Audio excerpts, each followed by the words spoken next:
Hello and welcome to another daily devotion. As this week we talk about movements of the Holy Spirit. There was a woman and young family who lived across the street from me when I was a kid.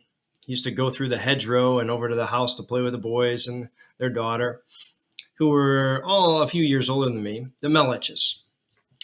And as my mom and dad were both working folks, a lot of times they didn't have anyone to watch me. So I would go over to Mary Melich's house, and Mary would watch me and babysit me. And what I remember, other than her being an incredibly kind woman, was that she was a devout Catholic. I grew up Catholic, and she would pray the rosary. There was a statuary of Mary in each room of the house.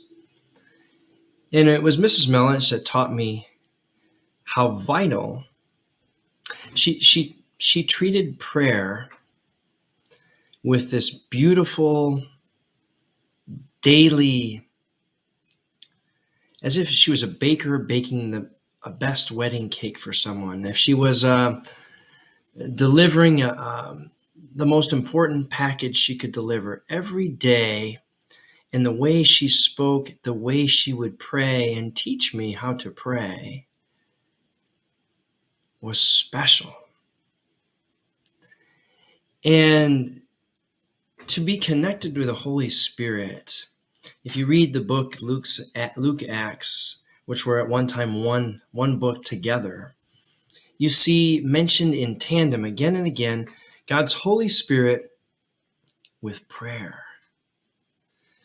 I think it's easy for us to think that prayer is just something done stoically or in a quiet or just in church. But I want you to think about it. I mean, how many times do you talk, text, or call your best friends? Your mother, your father, your grandparents, your sister or brother, a coworker or a neighbor who you like. What if you suddenly stopped talking to them? No texts, no emails, no tweets, no nothing. Would your closeness with them kind of grow some distance? Of course. Would you miss them? Would they miss you? Sure. Would the relationship suffer? Absolutely. And with distance, and some of us have experienced this in COVID pandemic times when everything was shut down and we didn't see each other in church, in the neighborhood, in sewing clubs, and whatever other groups you belong to, cards, bridge, whatever. And over time, that missing becomes a longing, and then, if too much time passes, a forgetting. And the reason why I bring this up is I think prayer, and I thank God for Mrs. Melich. I've been thinking about her often lately, just about how she handed that gift in such a sacred, holy way to me as a young child. She nurtured me in a motherly way. She was another mother helping to raise me. She had kids of her own. But one of the greatest gifts she got, other than for us to be honest and people of good character, but it all flowed from her faith.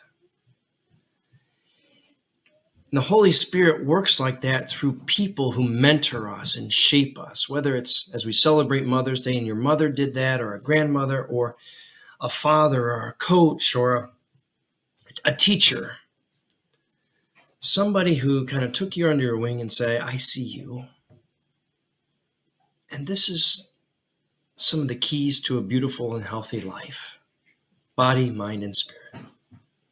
I wonder today, as we think about this daily devotion, as I give thanks to one of my mentors and a woman of great faith, a spiritual mother, along with my own, who is that for you?